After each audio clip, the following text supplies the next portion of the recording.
Lionel Messi কি নবম Ballon d'Or জিততে পারেন? আর্জেন্টাইন মহাতারকা লিওনেল মেসি এবং বার্সেলোনার বিস্ময় বালক লামিন ইয়ামালকে 2026 সালের ব্যালন ডি'অর জয়ের জন্য কি করতে হবে তা জানিয়েছেন রুড গুলেট।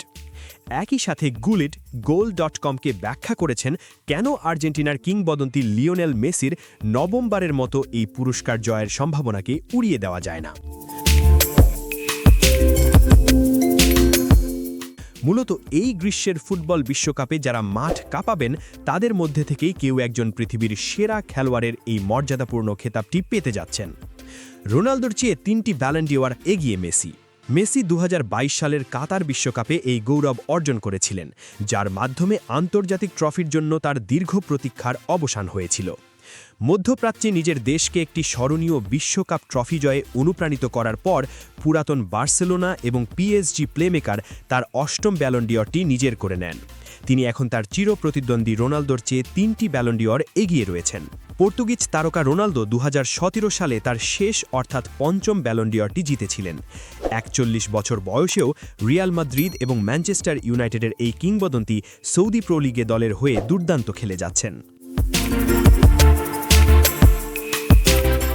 2026 বিশ্বকাপে তারকাখচিত পর্তুগাল দলের অংশ হবেন রোনালদো, যেখানে তার একমাত্র লক্ষ্য থাকবে অধরা বিশ্বকাপ ট্রফিটি।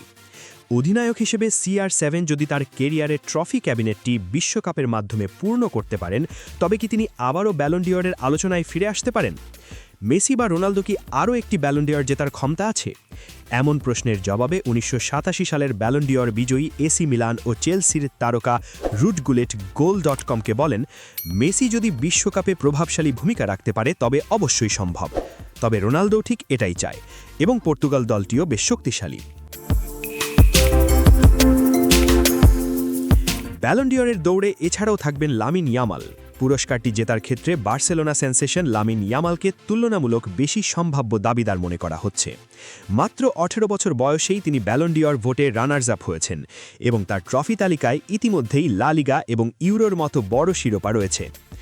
অনেকে ধারণা করছেন এই প্রতিভাবান তরুণ মেসির 8টি ব্যালন ডি'অরের রেকর্ডকেও ছাড়িয়ে যেতে পারেন, কারণ সময় পুরোপুরি তার পক্ষে। তবে গুলেট নিশ্চিত নন যে এই প্রক্রিয়াটি 2026 সাল থেকেই শুরু হবে কিনা। ইয়ামাল কি এবারই তার ব্যালন ডি'অরের খাতা খুলতে পারবেন?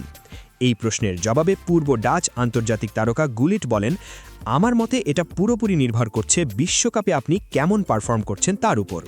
এমনকি আপনি যদি চ্যাম্পিয়ন্স লিগও জেতেন, যেটা ইয়ামাল এবার জিততে পারছে না। তাই ব্যালন ডি'অরের দৌড়ে নাম লেখাতে তাকে বিশ্বকাপে অসাধারণ কিছু করে দেখাতে হবে, কারণ সে চ্যাম্পিয়ন্স লিগের ফাইনালে পৌঁছাতে পারেনি। গুলেট আরও যোগ করেন, তাহলে চ্যাম্পিয়ন্স লিগের ফাইনালে এমন কে আছে যে এবার এই পুরস্কারের কাছাকাছি আসতে পারে? অবশ্যই উসমান দেমবেলে, যে এটা আগেও জিতেছে। তবে আমার মতে অন্যতম সেরা খেলোয়াড় হল ভিটিনহা। অবিশ্বাস্য একজন খেলোয়াড়, সে মাঝের মাঠের মূল চালিকা শক্তি। বিশ্বকাপেও সে একজন দুর্দান্ত খেলোয়াড় হিসেবে নিজেকে প্রমাণ করতে পারে। বিশ্বকাপের আগে আলোচনায় ইংল্যান্ডের হ্যারি কেইন ও ডেকলান রাইস। সাধারণত প্রতি বছর ব্যালন ডি'অর নির্ধারণের ক্ষেত্রে চ্যাম্পিয়ন্স লিগের পারফরম্যান্স বড় ভূমিকা রাখে, তবে এবার বিশ্বকাপের কারণে সেই সমীকরণ কিছুটা বদলে যাবে। বায়ার্ন মিউনিখের হয়ে ইউরোপীয় মঞ্চে হৃদয় ভাঙার পরও ইংলিশ অধিনায়ক হ্যারি কেইন এই দৌড়ে টিকে আছেন, কারণ এই মৌসুমে তিনি বুন্দেসলিগা জয়ী দলের হয়ে 55টি গোল করেছেন।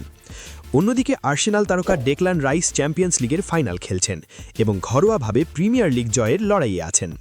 পাশাপাশি রিয়াল মাদ্রিদের গ্যালাকটিকো কিলিয়ান এমবাপ্পে যদি ফ্রান্সকে আবারও বিশ্বকাপ জেতাতে পারেন, তবে তিনিও ব্যালন ডি'অরের প্রধান দাবিদার হয়ে উঠবেন।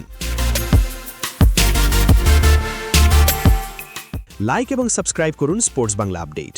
ধন্যবাদ।